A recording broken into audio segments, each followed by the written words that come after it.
السلام عليكم ورحمة الله. لعل كشمير ما زالت مطلع عام 2020 سجنا مفتوحا، حيث تم قطع الانترنت إلى أجل غير مسمى منذ آب أغسطس المنصرم، وحظر التجوال وحبس المئات، ويتعدى الحصار كل ذلك ليشمل كل جوانب الحياة هناك. هذه الصورة القاتمة هل ستزداد سوءا واضطرابا؟ وهل سنشهد تغييرا ديمغرافيا في البقعة الأكثر تسلحا في العالم، والتي قد تكون شرارة لحرب نووية في منطقة جنوب آسيا؟ مع نجيب دوراني سفير باكستان في لبنان نستطلع معاناة كشمير التي لا تنتهي من الداخل. معكم زينب صفار، تابعونا.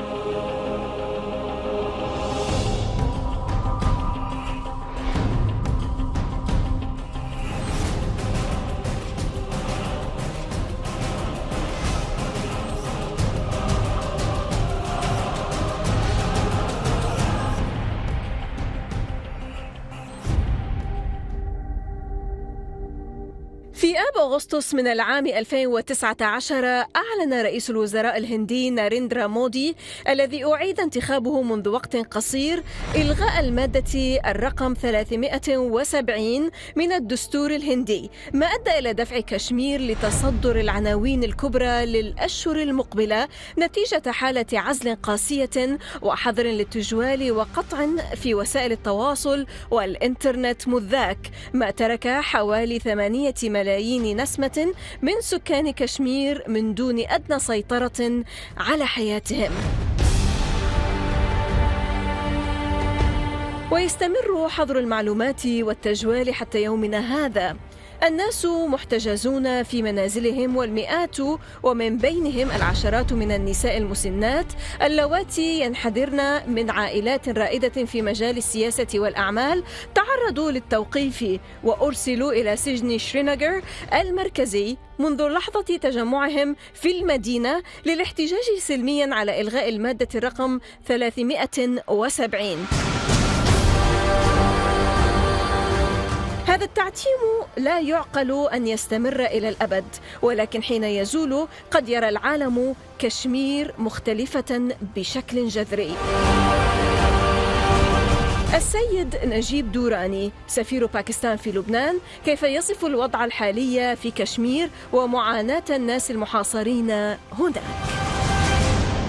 For people to understand in this part of the region, people to understand what is happening in Kashmir, I need to give them a brief background of Kashmir, brief one. So first of all, Kashmir is a living tragedy today. It's a tragedy that so many 8 or to 9 million people of Kashmir have been denied their right to self-determination by the Indians, which has been promised to them by the United Nations. So the Kashmir is an internationally recognized dispute, since 1947 when Pakistan and India broke up, and it has been on the international agenda or the on United Nations agenda since then. And there have been United Nations Security Council resolutions on Kashmir which lay out the procedure that how this issue will be resolved. But since then, the Indian government, did not make any effort to resolve the Kashmir dispute, and this dispute has resulted into 3 wars between Pakistan and India already, and this resulted in the nuclearization of South Asia also. But what has happened recently is that this government, which is led by the BJP in India, the Prime Minister of India is an RSS. This is RSS the member. ideological background. Yeah, this is the ideological background. So RSS is an extremist militant organization, which is responsible for so many of heinous crimes in India. For example, the killing of Mahatma Gandhi. In 2002, when Prime Minister Modi was the Chief Minister of Gujarat, so there was this great, brutal murder of the Muslims. Massacre, yes. Yeah, mass murder of Muslims which took place over there right under his watch. And he allowed the Hindu extremists to go on a killing spree inside Gujarat and kill as many Muslims as possible for many days. And the problem is that now they have an agenda. They have agenda that they are going to bring a Hindu revivalism in India and Hindu dominant nationalism. India. Hindu nationalism and Hindu dominant India. And my Prime Minister... And the CAA, sir, is just a manifestation of their agenda. Yes, a manifestation. So our Prime Minister Imran Khan is very clearly on the platform of the United Nations and also recently at Davos, he has compared it, the Indian government, whatever it is doing in Kashmir, to the Nazi government, because RSS is inspired by Nazism. So what he has said that this government is a racist, a fascist, and a Hindu extremist government. So it has an extremist ideology. So it is implementing that extremist ideology in Kashmir and also in the form of CAA or the Citizenship Amendment Bill in India. So what it is doing, it has stripped the special status of Kashmir through this revocation of Article 370 and Article 35A in August last year. So what it was attempting was it wanted to just do away with the disputed status of Kashmir, and it wants to change the demography of Kashmir, because now Kashmir is open for any Indian over there to go and settle over there. And they are asking the Hindus and all the personnel, even the police, that the troops that are there, the Hindus, they are trying to encourage them to buy land and also to settle there. Yeah, exactly. Not only this, what is the reality today is that there are only 8 million Kashmiris, and the number of Indian security forces over there is 900,000. So 900,000 is almost one soldier for 8 people over there. So this is the fear of India, that if we give open, freedom to these people to exercise their rights to self-determination, then they are probably not going to side by India. So the day they enacted this new legislation, they imposed this curfew and lockdown in Kashmir. They imposed they arrested all It's the longest. Yeah, it's the longest. More than 5.5 months have passed already. They have imprisoned all of the leadership, the media. There was some leadership which was actually pro-India. They imprisoned them also, and they imprisoned the media, and they imprisoned 13,000 small boys were picked up from their homes, and they were locked, and they are missing now. Nobody knows where are they. And they have exercised rape also as an as an exercise of subjugation. So they have killed so many people. So they are just simply brutal. But the people of Kashmir, they are very resilient. So they are very defiant. The day India finishes this lockdown over there, they are going to rise. Sir, we can truly understand what the Kashmiris are passing through, and their suffering and their agonies and their perseverance at the same time, and their sumud, because we have something similar going on in our part of the world. What is happening against the Palestinians who are homeless in their own home that is being occupied by Israel. I will come to the issue of Israel vis-a-vis what's going on in Kashmir, but an observer notes that Kashmir is being reduced to a vehicle for political power, as you said, by the governing BJP at the federal level, which seems to have concluded that hawkish cruelty to people of Kashmir is electorally useful for it at the pan-India level. So it is a kind of tool just to promote yourself and in the ballot boxes. In 2020, could the stories get far grimmer and more turbulent, especially in the wake of the Indian Citizenship Amendment Act, the CAA, and violation of Indian Constitution as well, and New Delhi's demographic designs in Kashmir, especially that Hindu nationalists, as you said, sir, RSS, have long wanted to reshape the region? Yes, unfortunately, we don't see any light in 2020, because now all India is out now in protests. You will see, especially, India is a secular country. It has a secular constitution. But what India has done in the form of Citizenship Amendment Act is actually violating its own secular constitution and also the international law. What it is doing is, it is granting citizenship to people on the basis or criteria is on the basis of religion, and excluding only the Muslims out of that. And this is, and like Muslims, they're giving the Hindus, the Christians, and the Sikhs, the Sikhs, from other countries their nationality, but only excluding the Muslims out of that. And the Muslims are the largest minority in India, which is around 200 million people. So what it is going to do is going to strip so many millions of Muslims of their nationality. They are going to become stateless people in their own, and illegal immigrants in their own country. And what Indians are going to do over there, they are preparing concentration camps for them. They are going to put them in concentration camps, and you are going to see the same ideology and same tactics used by Hitler. Those originally Indians, but because they are Muslims, are going to be treated as such in their own country? This is the stated policy of the Indian government, that they actually, the authorities actually tell people, if you want to protest over here, go to Pakistan. That is more naturally your country. They say why should we leave our country? Why are you pushing us to the other side? We don't want to go. So this is so unfair with their own people. I mean, sir, discrimination is happening everywhere. Your detractors, for example, they say in Pakistan that there is kind of discriminatory practices by Pakistan against the Ahmadis, against the Hindus, against the Christians. How do you respond to this? Well, there was immediately after the Citizenship Amendment Act, all the Hindus and Christians of Pakistan, they issued statements that we are not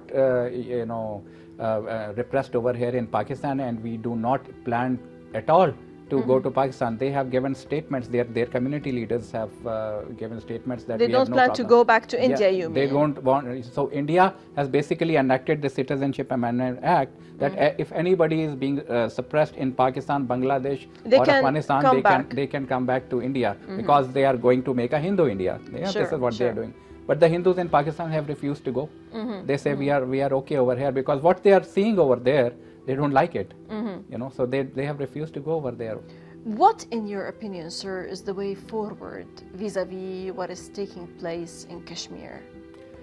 Yeah, the way forward, I think, is only the international community, especially the United States, to play its role over here. And that is why our Prime Minister has met President Trump many times, and he told him that briefed him whatever is happening. And President Trump has offered twice or thrice his mediation on Kashmir to India. But what India says is that, we don't want your mediation. Is there oil in Kashmir? No. That's why, okay, you understand that. So,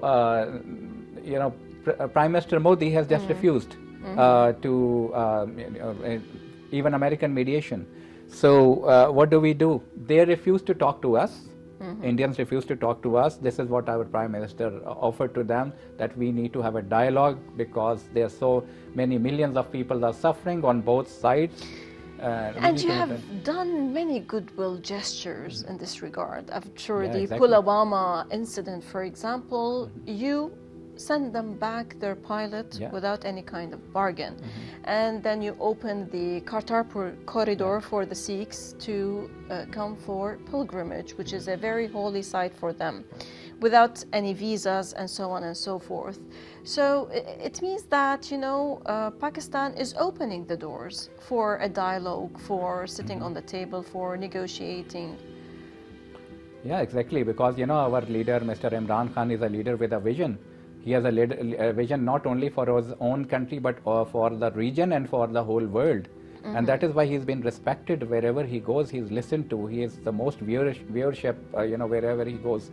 So, what he did was that, he told India that he didn't want war with them. And Indians were trying to impose war on us after the Pulwama incident in February. They sent their jets into Pakistan. They bombed a little area over there. Next day, Pakistan retaliated in self-defense, and they shot down 2 of their aircrafts. We caught one of their pilot, and we gave him the best treatment in Pakistan. It was a goodwill gesture, but it was deemed to be a sign of weakness by Indians. That Pakistan is being pressurized so much that we have returned back the pilot.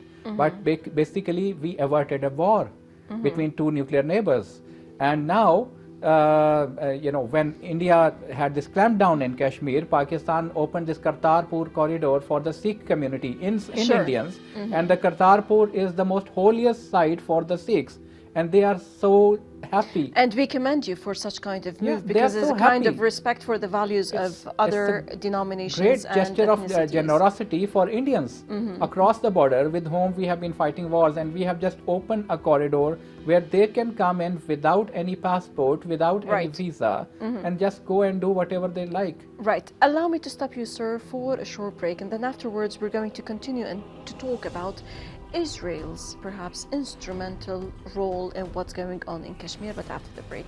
إذا فاصل قصير ونعود، لا تذهبوا بعيدا.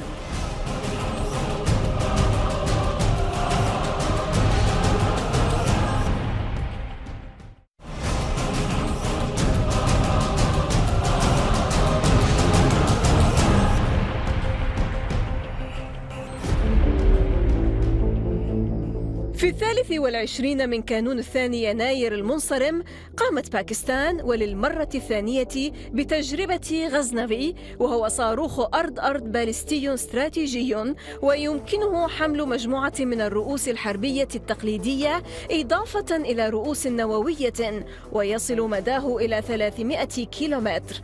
حصل ذلك وسط توترات قائمة بين الهند وباكستان، الخصمين المسلحين نوويا حتى النخاع، ولا سيما بعد أن ألغت نيودلهي الحكم الذاتي في جامو وكشمير في آب أغسطس 2019. سفير باكستان في لبنان نجيب دوراني يشرح هل هذا تهديد أم رسالة ردع؟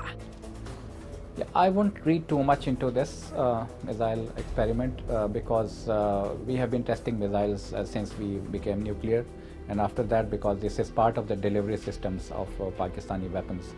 And basically they are designed for their eastern neighbor. Why? Because India has developed a similar program. So we just want to match them. We want to have a strategic balance in South Asia. But what recently has been happening is that Indian leadership and their military leadership, the Chief of Army Staff, he actually issued many statements that we want to attack targets inside Pakistan, administered Kashmir. So, this kind of tests will give them a signal that we are ready for any kind of misadventure from their side. So that's about it. So it's like a kind of, maintaining the balance of deterrence between the two nuclear neighbors. How much is Israel instrumental in escalating the tensions between India and Pakistan today? I won't say that it's instrumental, because basically it is the tensions are between Pakistan and India, but Israel has got a strategic relationship with India, first of all, and we call it an unholy alliance because Israel is the largest exporter of weapons to India, and the kind of tactics that Israel is employing in this region, and especially Palestine, exactly India is copying the same tactics in Kashmir and India, and inside India. So, what about Pakistan's stance vis-a-vis Israel, particularly that Pakistan and Prime Minister Imran Khan is on good terms and good relations with many Arab regimes in the region, in our part of the world, and in the wake of the deal of the century, most of those regimes, whether from under the table or explicitly, are trying to rush and normalize ties with Israel. And some observers note that Pakistan is one step forward, one step backward vis-a-vis its relation with Israel. How far is that true? We have got no plans in place to recognize Israel or have any kind of relationship with Israel, and we have made no advances, no overtures to them or any backdoor meetings with Israel. And we have got, on the other side, we have got good relations with all the other Middle Eastern countries, including Saudi Arabia and also Iran. So we maintain a balance. And you've been in the mediation efforts, particularly after the assassination of General Qasem Soleimani in Iraq. You delegated Mr. Imran Khan. He asked your Minister of Foreign Affairs, Mr. Qurashi, to head into Iran and Saudi Arabia for mediation. to diffuse the tensions, perhaps. Actually, it goes behind, killing of General Qasem Soleimani. After the attacks, which were, allegedly carried out by Iran in Saudi Arabia. The Aramco. The Aramco attacks. Yes. Our Prime Minister actually got into contact with his counterparts in Iran and also in Saudi Arabia and also the Americans. So our Prime Minister has already gone to Iran twice and to Saudi Arabia twice after that incidents on Aramco.